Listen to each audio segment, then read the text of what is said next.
Well, God has brought so many great people here, and that's what it's about, is bringing people together for the common good of the community. And that was always my dream, is one person can't do it alone, and if we all come together and play one small part, we can do mighty things in this world. No one should ever feel like they can't play a part in anything, because you have something to offer, no matter who you are. Get advice from people that have the expertise in that area and let them advise you. The Bible says there's wisdom in many counselors. And if you get wise counselors, and that's also what it says, wise counselors, not just any counselors. Just be smart and get people around you that support your mission and think like you and to help you, because none of us stand alone, As much as we'd like to say we've done things on our own, and just, look to God for help and look for wise people. All right, good morning, Savannah. Welcome to Savannah Business Showcase. I'm your host, Taraz, and I'm here this morning with Miss Bonnie Rachael, the owner. Is that right? Yep, Bonnie Rachael. Rachael, but okay. Nobody ever pronounces it right. It's okay. I heard another one of your radio casts where you were talking to a lady and we're talking about how we pronounce names. Yeah, I'm sorry, I messed all of it. That's So, all right. Miss Bonnie Rachael. Yeah. Okay. So, she's the owner of the Faith Equestrian Center out here in Guyton, Georgia. And we'll talk a lot more about that because I'm excited. I just did a tour, and it's wonderful what you're doing out here. So I'm excited about that. But the way I like to start is with a scenario. Okay. All right. So you're walking through your neighborhood. A little kid comes up to you, and which I'm sure it might happen sometimes. And they say, "Bonnie, you're my hero. I want to be like you when I grow up." So in the words that a 10 or 12-year-old can understand, what does it take to be Bonnie Rachael? Oh my goodness, that's really, you think that would be an easy question, but it's really not. I don't know. I guess to tell a 12-year-old child, be yourself. Let God lead you in your life. Listen for Him to guide you in your walk. Do what your heart tells you to do. Love one another, and God will send you into success. Yeah. Yeah. But I'm a big believer in that. It took me a lot of years to come across that. Mm-hmm. Yeah. A little bit of wisdom. So how long has the Faith Equestrian Center been around? Opened our doors in 2006. Okay. It was actually, I had retired from police work. I was a police officer of the city of Savannah. Really? 15 years. Wow, okay. And I loved helping other people, and it's funny because the police work was attractive to me because it was a great way to get in the community and help people. Mm-hmm. And then when I left police work, I was searching for something that I could do to help other people again. And I had this 5 acres of land, and I had 2 horses, and I was just praying to the good Lord, what can I do with my life? What do I have to offer? And I think a lot of us as Christians do that. We go, well, what can I do, And one day at church, matter of fact, we were cleaning up after a service, and somebody had picked a magazine up, and they opened it up to a Therapeutic Writing Center in South Carolina. And I was like, oh my goodness. And it was like God touched my heart. And so what I want you to do, you have 5 acres of land, you have a couple of horses. All I know is horses, okay? Yeah. That's all I know from the time I was 17 years old. I really, that's where my expertise lies. Okay. And had no clue how I could use horses to help people. Right. And when I saw that magazine article, it felt like God just touched my heart, and it went from there. Yeah, that's beautiful. So what happened next? Did you go see the other center, or you just, what did you do next? The next thing I did was I wanted some confirmation, and that this was something the Lord wanted me to do, and I talked to my pastor, and I went to him, and what was kind of funny, I didn't go to him with the idea. Mm-hmm. I went just to talk to him, and he says, well, Bonnie, I want to talk to you about something. And I walked in, he had no idea I was talking about Therapeutic Writing Center, and he knew I had horses. Yeah. And he knew I was searching for something to do. Yeah. And he gave me this CD, and he says, I want you to listen to it going home tonight. you know. And when I did, it was about Hope Rising. And Hope Rising was a book that this lady wrote about putting broken children and broken horses together. And she was being interviewed on Focus of the Family, and it was very powerful. And I was like, that was my confirmation. It was like, this pastor had no idea what I had, experienced. And so it's like, okay, God, then this is what we're going to do. Right. And I started, rather than reinvent the wheel, and I knew there was another therapeutic writing center out there, and I'd read about Hope Rising. I just started researching it, and okay, how can I do this? And I actually found PATH, which is the Professional Association for Therapeutic Horsemanship International. Okay. They're a national governing body, an accrediting body, and they actually had a book on how to start a therapeutic writing center. Wow. Okay. I was like, bought that book, buddy. I was like, that's the best thing in the world. Yeah. Because they are the experts in therapeutic writing, and it's not something that, you can have a great heart and you want to do something great for a child with a disability, but you need to know what you're doing when you're working with horses and kids with disabilities, Right. And I wanted to be the best that I could be and be safe and do it the way, the good Lord would be proud of me for doing it. And so, I found that, and off we went. Yeah, and 11 years later, here you are. 11 years later, I started 2006 with 2 students. Okay. And 3 horses. And now we're serving over 100 kids, and we have 12 horses to support. And but it's a wonderful ministry, and what it does for the kids is just phenomenal. Right. I mean, I've got great stories. Yeah. I'm going to ask you about what, but so I just want to make sure the listeners know that I'm here because I enjoy what you're doing, but I also like experience it too, because when I used to work with autistic children at a high school up in Chapel Hill, we would go to a local therapeutic horse ranch. Oh wow! Okay, well. So you're familiar with definitely, it. Definitely, All right, definitely. all And right. I can remember seeing, like, even the severe autistic kids, they would just become so calm and loving, and just all They can smiles around the connect. horses. Yeah. It's And amazing. a lot of that is because children, particularly that have autism, connect readily with horses, like you say, because horses don't speak, and they do all their communication with body language. And children with autism do a lot of that too. They can connect mentally, and it's an amazing connection, like you say. And that's true. I didn't think of it like that. The kids that I worked with, they were nonverbal. Right. That's so it. that's And exactly a lot what it of was. the nonverbal, the children with autism that are nonverbal, got a great connection that way. I had one who started with us. He had been with us about 8 months, and his mom's, one of his goals, we set goals for our kids. Our kids have goals to reach. We document their progress and all those types of things. And this child's mother, he was 6 years old when he started with us. And her goal for him, she wanted him to hear him speak. She had never heard her child speak in 6 years. Our goal for him was to help him to be calm. We wanted him to speak. We wanted him to be able to learn to focus and follow directions. Right. And so we went along with lessons for him for about 8 months, and we would always encourage speech. It wasn't that he wasn't able; he wouldn't, know. And one day in lessons, and I'd always make it simple. I'd say, okay, now tell your horse to walk on. And we did that at every lesson.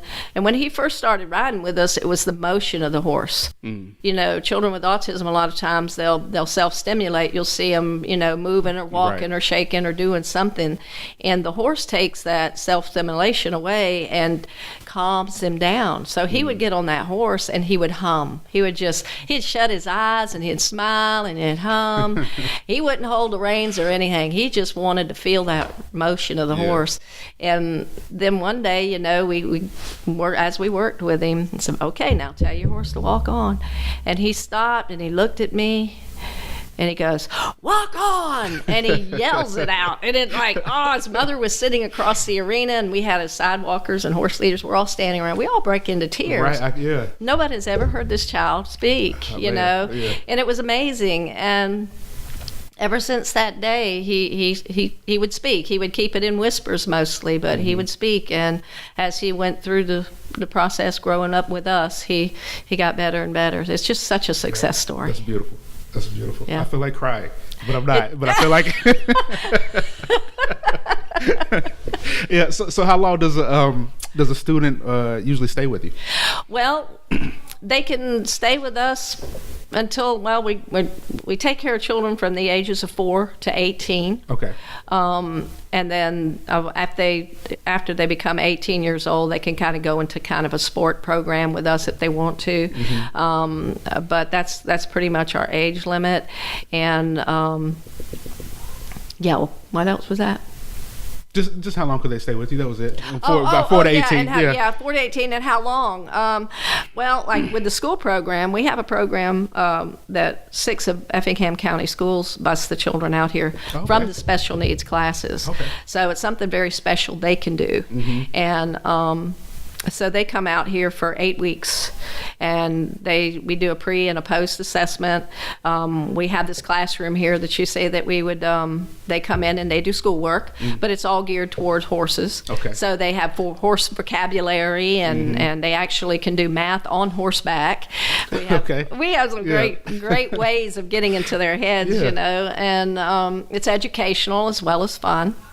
And therapeutic. So they run an 8-week program through the schools, and then at the end we do a Special Olympics horse show, and their parents get to come and they get to show off. Awesome. And that happens out here in the big covered arena. Okay, so Hallie told me about it, but I want you to tell me the story as well. What's the story of the covered arena? The covered arena? Yeah. The covered arena, now you're going to make me cry. My very first student was a young lady by the name of Danielle Collins, and she was 21 when she started with me. She was before we had our kind of age group thing going on, and she had no feeling from the waist down, and she wanted to ride a horse desperately. And so her family brought her out here. So she was my first student. Yeah. And when I got her on the horse, she told me one day, she said, you know, once I had the courage to get on a horse, I knew I could do anything. It just raised her confidence so much. Her physical therapist would send messages back to us through her parents saying, you know, Danielle's trying things she would never do before that she was too afraid to do, you know, because of that experience. Right. So she stayed with me until 2014, and she passed away suddenly, and she was just had all of our hearts. And her and I, when she was here, and we'd ride a lot of times out in the hot sun in our Georgia summers here, she'd be sweating and I'd be sweating, and she'd say, one day we're going to have that covered arena. And I said, I know it. One day we're going to do that, you know.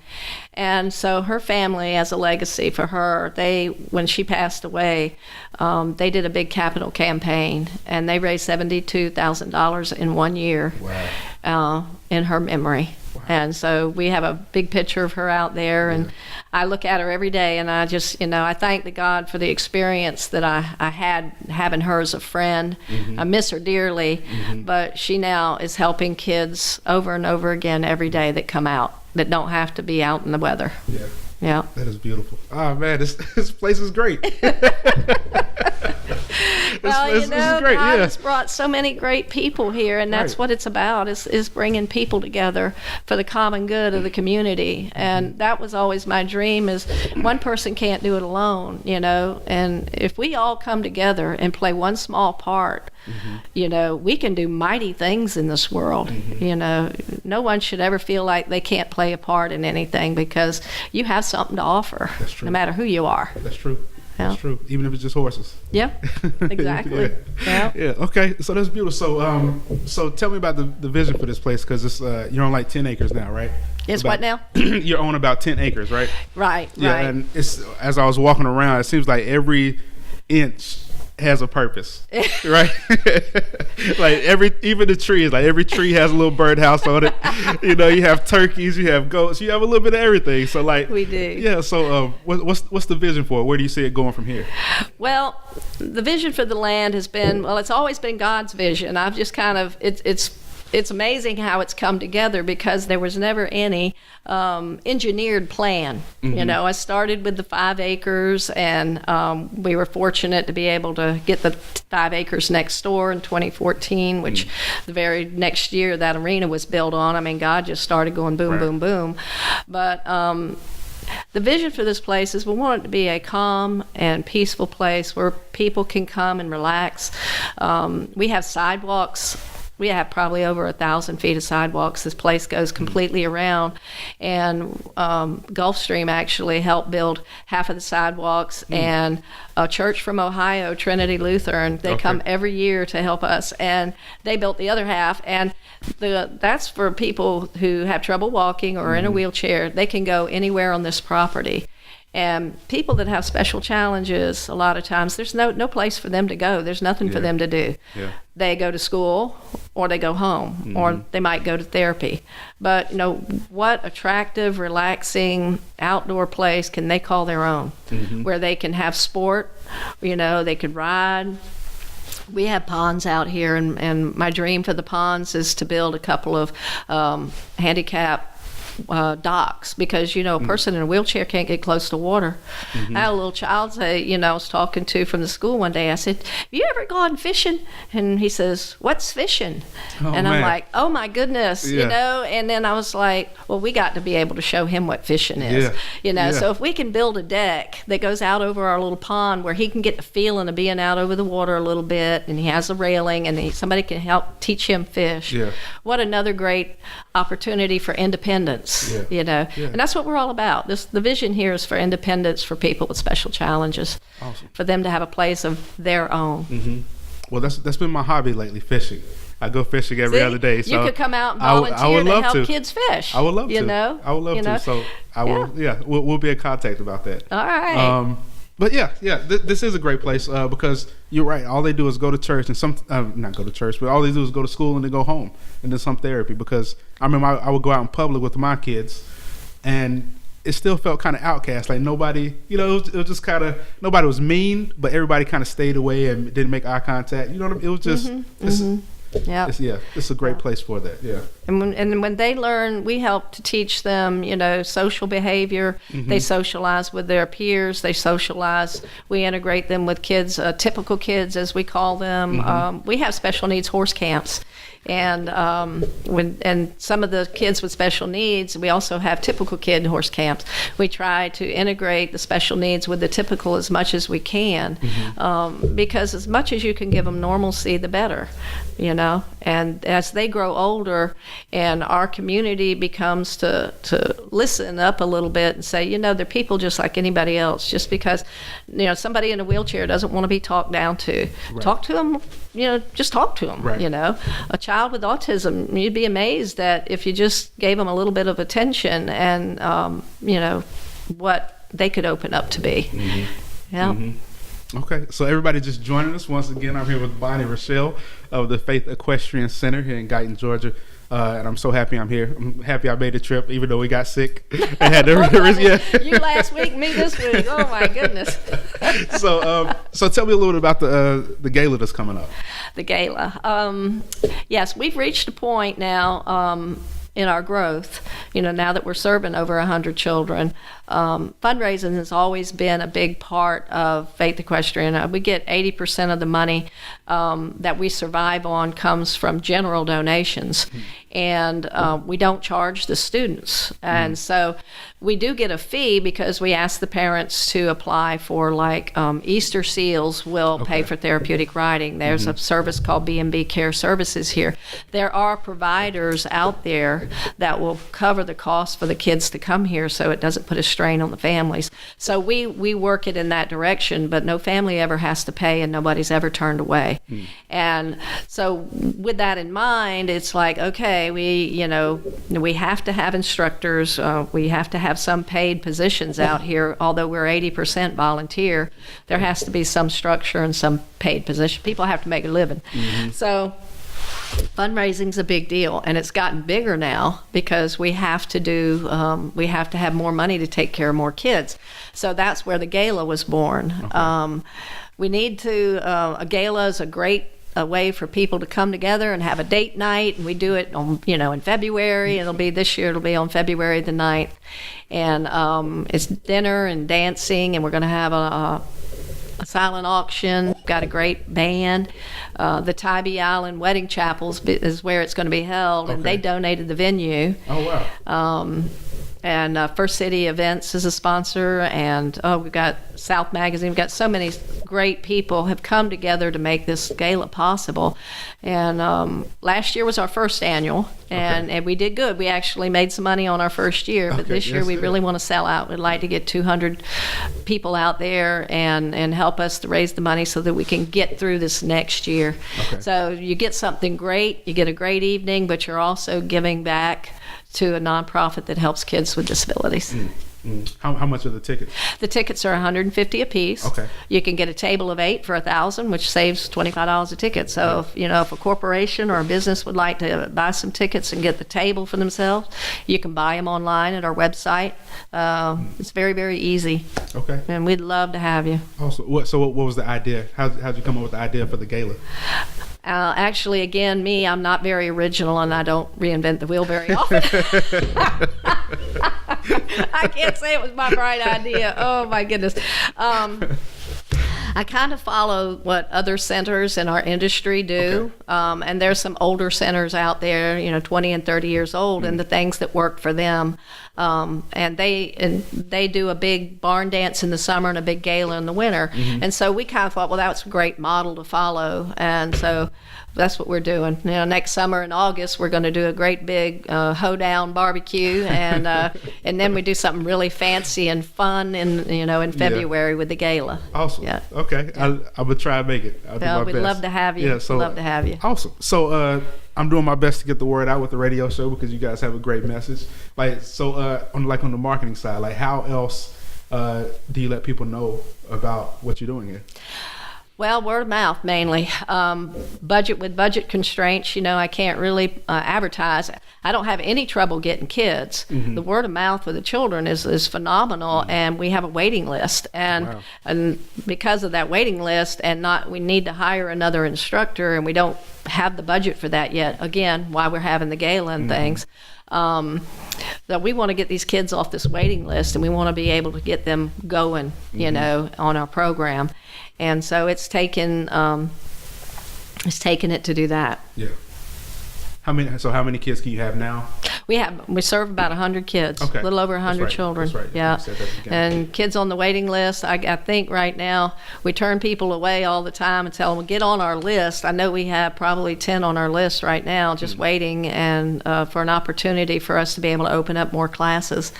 And so hopefully this next year, our goal for 2018 is to increase by 50%. If we could do that, and we could do it, if everybody out there gave a little bit, that would become a huge amount. And we would be able to reach that goal for 2018. Yeah. Awesome. What so you guys are open how often? How many days are you open for the kids? We're actually open year round. We do spring and summer sessions and fall and winter sessions. We actually work 6 days a week. We have classes on Saturdays. So volunteers are I'll be a big shout out for that. We need volunteers greatly. We do Saturday mornings, we do Monday and Tuesday evenings, and we do Thursday evenings, and then with the schools we do Tuesday, Wednesday, Thursday, Friday. So in the mornings. So we're quite busy. Quite busy. And we want to deliver quality. We don't want to rush out there in growth and not calculate our growth and give people quality. Quality is what's important to these kids. We want to give them a quality time out here.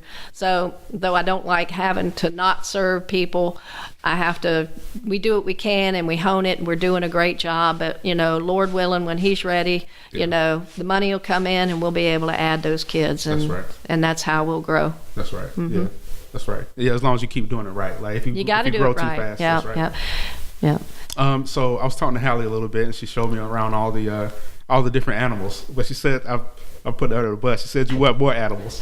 what else would you get? Because you have chickens and roosters, you have turkeys.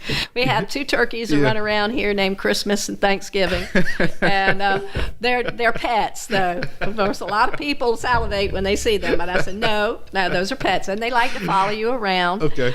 They're great. They're great for kids. You know, they when they come out here, you know, especially the ones that live in the city, they don't have any experience with animals. They might see a dog or a cat in the city, but wow, chickens and turkeys and ducks and you know, and our ducks will run out of the pond and ask you to feed them, you know, and stuff like that. And that's, you know, kids love. When I was a kid, I loved stuff like that. Course, you know, I just grew up loving animals and want to share what an animal can offer.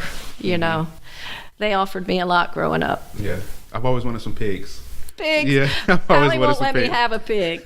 They had the cutest little pig on Facebook the other day, and she keeps me straight though, because I'd probably have it by now. I'd have a menagerie of animals that we couldn't support out here if it weren't for Hallie holding me back. No, you can't have that. But yeah. Okay, so for everybody out there listening, Hallie is the program. Hallie's our program director. She's a certified path instructor as well. She came on 2 years ago when I finally took a leap of faith, and the reason the place is named Faith Equestrian Therapeutic Center is because I built it on faith. I had no clue where the Lord was going to lead me with this place, but I knew that it was something that He wanted me to do. And it's been an amazing journey with God through this. And we reached a point where, okay, you got to hire somebody. You can't go all volunteer anymore. You got to have somebody that can help you run this place. And I'm like, okay, God, well, I don't have the money to pay a salary to somebody. I mean, this is scary stuff. And but, you know, He's the God of the impossible. And I thought, well, this is impossible, God, so this one's in your hands. And I took a leap of faith, and I hired Hallie. And 2 years later, she's phenomenal. She's done a great job here. She's great with the kids and the parents. She works well in the school system. She actually has a degree in therapeutic riding. She went to St. Andrews College, and she's very, very educated young lady. I'm the opposite. I have a GED, and I have a lot of heart and a GED, but you know, so we round each other out. Right. We really do. Yeah, and that's what I was getting at, is that it's you're lucky, like you built this, but you're also lucky to have a partner who can help you. You know, throw ideas back and forth and get you can only do so much by yourself. And like you said earlier, I'm an abstract thinker. I'm creative, and I see visions, but you know, she's analytical and she can do the technical stuff. And I mean, both of those things are needed. You know, you just got to work, and that's the way God works anyway. He doesn't want any of us alone, working alone on anything. We need each other, and the more people that come here, it's funny because I used to pray for money, and it was like God told me one night in my prayers, don't pray for money, pray for people. Pray that people come here. That's what you need. And so it changed my perspective. You know, I don't need to be worrying about the financial end of things so much, that I know the good Lord, if this is His plan and He wants it to happen, He's going to bring that will come, you know. He'll touch people's hearts, and they'll go, you know what, you know, I want to give to this. And my job is to get people to come and to take care of these kids and you know, make it a great place for them. And so that's where I put my focus. Yeah. Beautiful. Okay, we're going to take a break. Then we're going to put you through the lightning round. So everybody out there listening, I am here once again with Miss Bonnie Rachael, owner of Faith Equestrian Center here in Guyton. And we're going to be right back in a second. Bonnie, how can people find you? What's the best way? They can find us from our website. That's faith, like faith in God, FAITH, ETC, like etc. .org, faithetc.org. Everything about us is on that website. Okay. Even students, if you want to apply for a child, you can apply there. If you want to apply to be a volunteer, you can do that. And we also have horse sponsorships to help us take care of the horses up there too. Okay. And information about the galas on there as well? The information about the galas on there, and you can buy your tickets, and you even have a meal choice. It's going to be a great evening. Awesome. Okay. All right. Well, we'll be right back in a second. Don't go anywhere with Miss Bonnie Rachael. Okay. All right.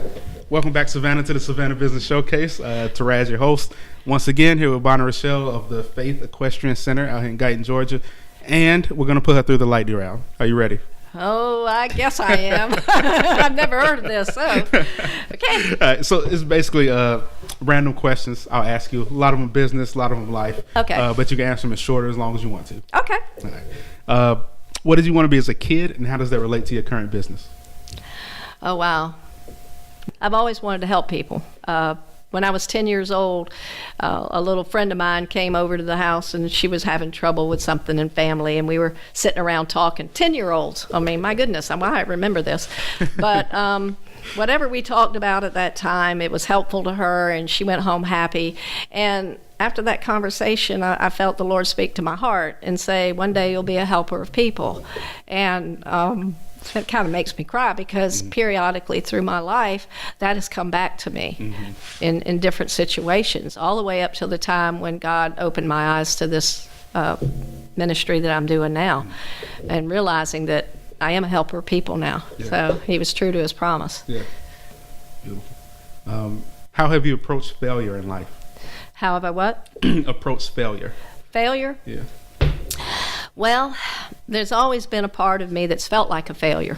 I don't know how many people feel that way, but to be perfectly transparent, I've never felt like I've had a lot to offer anybody. I've got a GED. I had quit school, a 17-year-old child, and kind of a non-existent family situation, and really I found this barn in Savannah over Wicklow Stables behind Johnny Harris Restaurant. I don't know if you're familiar with that. There's a little barn back there. Okay. And as a 17-year-old child, I used to hang out there, and I had nothing else to do. And there were a couple of ladies there that, I wanted to ride a horse. They said, well, if you clean stalls, we might let you ride a horse. But I just seemed to hit brick walls all through my life, and these ladies became mentors of mine, and I think that's where the seeds of me opening the center began. But I've always had a backflow in there of saying that I'm a failure. You're never good at anything, and I have to overcome that every day, because I'm not a failure in God's eyes, and that's what keeps me going, But I don't really think myself of being too much. Yeah. I mean, you're not alone in that. A lot of people go, especially entrepreneurs, people like us who think abstract. We think it's called imposter syndrome, where you think you're not good enough no matter what. Right. But you are. And like you said, you have something you have to overcome. There's something I work on too. Yeah. That you have to know that you're enough. Yeah. So I agree. Who influenced you early in life, and who's your mentor now? Oh, wow. Oh, that's really good. Who influenced me early in life? Early in life, back to that barn when I was 17 years old, the two ladies there were a big influence on me. They had the barn and the horses, and I was kind of a wayward child with no direction, and they helped to steer me. And they used the horse to do it. I had all these desires, and like I said, you want to ride a horse, you can clean stall. And then I said, well, I want a horse. And they said, well, we'll help you find a horse, but, you'll have to pay rent. And I'm like, that means I have to get a job? 17-year-old. What? And so, they were my mentors back then, and they taught me about responsibility. If you want that horse, you're going to have to get a job. Well, I got a job because I wanted that horse. Yeah. There was a Burger King down the street, and I got me a job. And but without them in my life, because I had no direction in my life, I could have very well gone the other way. And I just thank God for those ladies and for the seeds that they planted in me for being a responsible person. Now, 40 plus years later, tell my age, the mentors I have now are business mentors. Okay. And SCORE is an organization, it's a nonprofit, and these are business retired people that help entrepreneurs, Right. in their businesses. And faith grew to a point that it was beyond my capabilities. And I'm like, I don't want to just go out here and not know what I'm doing. So when I found SCORE, I got a couple of mentors there, and these guys have been awesome to me. They've really helped me in the last 4 years. They've been instrumental in helping me to grow Faith Equestrian the right way, Yeah. Awesome. Oh, do you think I like animals? Sorry. Now that's my that's my duck. Okay, that means I got a message on my phone. I need to just turn this phone off. I am so sorry. Oh, that's hilarious. No, you're fine. I might leave that in. That's funny. Turn that down. Come here. Get down there. All right, it's on vibrate. You shouldn't hear anything else. Oh man. Okay, I'm sorry. You're fine. Advice for new entrepreneurs. Oh my goodness. My dad gave me a little poem years ago, and it said, "Don't quit." And I have that poem on my desk today, and just don't quit. If you feel in your heart that you're good at something, or you want to do something, you think you can do something for the community or the world, don't let naysayers tell you no. Because I've had plenty of naysayers with what I'm doing here. How can you do this? You can't do that. You can't hire somebody and not have money in the bank. I mean, well, you know what? There's a lot of things you can do, and you just have to, if God speaks to your heart and you're on the path, don't quit. So this place, in my book, is a huge success so far, but tell me a story about a failure that you had. Oh, failures. Ooh. I don't know, a faith failure here at the center? Yeah. There really hasn't been any. God has been totally faithful here. This place has, we've had some bumps in the road, I would say. I wouldn't say it was a failure. I would say that several years ago, maybe back in 2012, we were close to closing our doors because we just didn't have enough awareness and enough donors, and I just didn't have enough money to keep operating. But again, the good Lord sent people around us, and the television station came out and they did an interview with me, and people started getting more awareness, and it just got better. That's the closest I can say that, to a failure, but God didn't let this place fail, So God doesn't fail. So that's good. That's good. It's not a failure, but it's a good story, because now, next question is, there's an entrepreneur, a business owner is going to be in that same spot here. So, in the same position. Yeah. So, what advice do you have for them when they're about to close their doors and they don't know what to do? I would say, you can't walk it alone. Always seek advice of other people that have had business, that are maybe been in business longer. The SCORE mentors are great. SCORE is just awesome for that kind of thing. Depending on the things you're struggling with, get advice from people that have the expertise in that area, and let them advise you. The Bible says there's wisdom in many counselors. And if you get wise counselors, and that's also what it says, wise counselors, not just any counselors. Right. There's a lot of those. Those out there there's too. a lot of people who want to tell you what you should be doing, but just be smart and get people around you that support your mission and think like you, and to help you, because none of us stand alone. As much as we'd like to say we've done things on our own, and just look to God for help and look for wise people. How did you get your first client?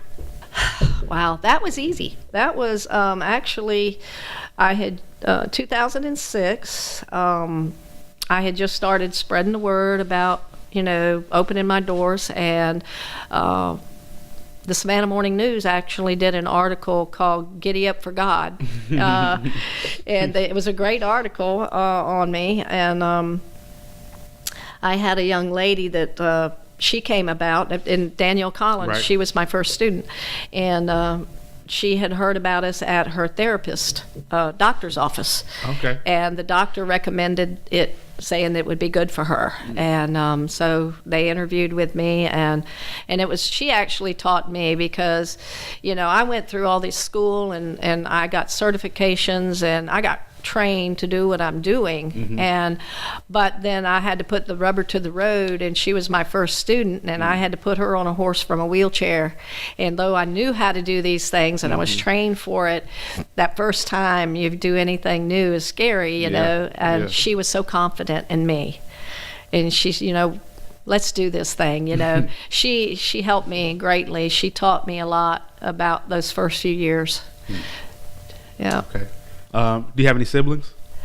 I have 3 older brothers, an older sister. Okay. Any kids? And I'm the baby. You're the baby? I'm the baby. Are you from here? Are you from Savannah? I'm born and raised in Savannah, Georgia. Yeah. Okay. Right off of Washington Avenue. Got you. Okay. Daffin Park. Yep. I'm new here. We've only been here about a year and a half. Oh, okay. Where you come from? Charlotte, but we lived in Chicago for 2 years before we came down here. Okay. All right. Well, Yes. Savannah's a great area. It's a beautiful city, isn't it? Yeah, we love it. We love it. And I don't miss the Chicago weather at all. Oh my all the goodness! You know, cold. I want to play in the snow, but I don't want it. I don't want to live in it. I saw news last night. You know, the people were shoveling snow. Oh, it was and I'm terrible. Like, oh no, shoveling horse mess out here is enough. I can do that. Okay. All right, a few more and we'll get out of here. Favorite? Do you have a favorite book? A favorite book? I would say that the Bible's my favorite book, because that's where I get my direction. That's what, you know, I read it diligently. And but the other book I really enjoyed was, and I don't read a lot other than that, but was The Hope Rising. Okay. That was a great book that lady, and I can't even think of her name right now. I'm old. I'm losing. I can't remember it. Terrible about names. I remember the book. Is there a tool that you couldn't run your business without? I mean, I guess it could be an app, or it could be something like that too. A tool that I can run my business without? Could not run it without. Could not run without. Oh my goodness. In this day and age, you got to have the internet. You got to have computers. Okay. You know, and we're such a weird combination, because in here, you know, we do a lot of social media and, you know, public relations and things of that nature to try to get the word out. And it has to be, you know, without our computers and without the social media and the internet, we wouldn't do as well as we do. Right. We couldn't get the word out about who we are, you know. But then on the other side of things, we couldn't do it without the horses. The horses are the program. Without the horses, the kids, there isn't, you know, there just isn't anything. It's all about the horses. Yeah. And we're trying to support 12 horses, and that's expensive. It's like if you run a big business and you've got all these big computers in your business that you have to maintain. They're not cheap to maintain them. When you run a business, you have overhead, and our horses are our overhead. So we have what we call horse sponsorships. We ask people to, hey, sponsor a horse for a year, $2,400 or $200 a month, and, you know, you get a plaque on the wall, and you get, you know, you'll get in our newsletter, and you know, if you have a business, it's a great way to support our organization. And That's a good idea, yeah, so the horses are the tool we can't do without. A few more that I ask everyone. So there's a concept called Pareto's principle, the 80-20 rule. So what it says is that 20% of your actions equal 80% of your results. So with Faith Equestrian, what are the 20% of things you do to get you the most results? Oh, wow. The 20% of the things I do to get us the most results. Speaking to people. Okay. Getting out in public. Because we can't purchase airtime, you know, and stuff like that, the televisions and things like that. Getting out and meeting people and talking about our ministry is most important. Is there a quote that's always been a mantra that you live by? Is there a quote? Yeah, there is. Well, I don't know. My dad's had one that we grow too soon old and too late smart. That I like that one. Oh, Lord. But Okay. All right. Two more. If you had a superpower or ability, what would you choose and why? Oh, wow. If I had a superpower, a superpower or an ability, why would I choose it? Man, I don't know. I have a superpower. He works for me. I mean, I work for him. Yeah. God is my superpower. He can do anything. But if I were Supergirl, I don't know. I'd want to be able to take care of more kids. I'd want to be able to have the ability to encompass more of our community, to make volunteers go poof and they're here, and yeah, or to clone yourself. I clone myself. That would be great. Hallie and I joke about that all the time. About yesterday, I said, man, I wish I had 5 of me. If I had 5 of me and 5 of her, man, we'd be unstoppable. That's but true, you can't do it. So you just got to bring on people that have the heart to do, that think like us. Yeah.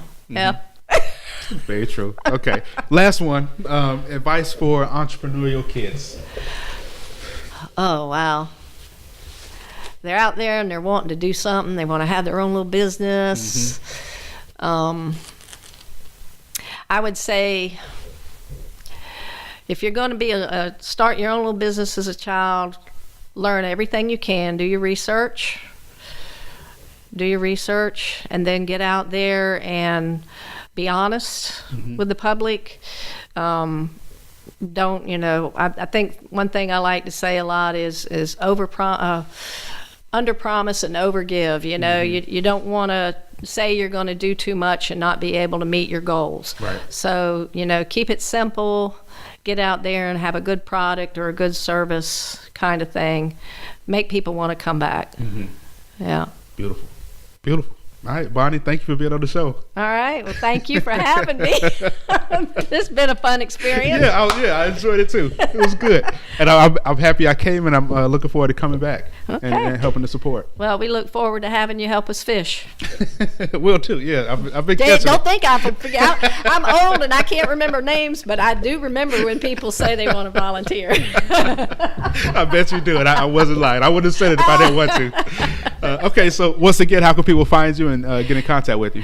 Well, they can get us through our website at faithetc.org, and that's www.faithetc.org. They could call us at 912-728-3728. That's our office phone.